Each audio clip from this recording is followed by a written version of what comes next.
mean good morning? എന്താ മനസ്സിലായില്ല? I didn't get you.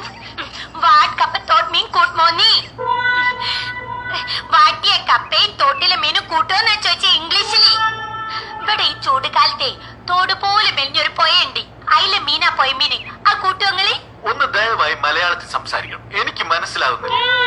പറ്റില്ല. നെവറി. ഇങ്ങളെ ഫീസ് തന്ന് ഇവിടെ നിർത്തുന്നത് ഈ പൊരയിലുള്ള എല്ലാവർക്കും ഇംഗ്ലീഷ് പഠിക്കാൻ വേണ്ടിട്ടാണ്. I to want to spoke English. Speak. അന്ന് പീനെന്തിനാണ് സ്പോക്കൺ ഇംഗ്ലീഷ് എന്ന് പറയുന്നത്? അങ്ങനെയാണ് മാഡം.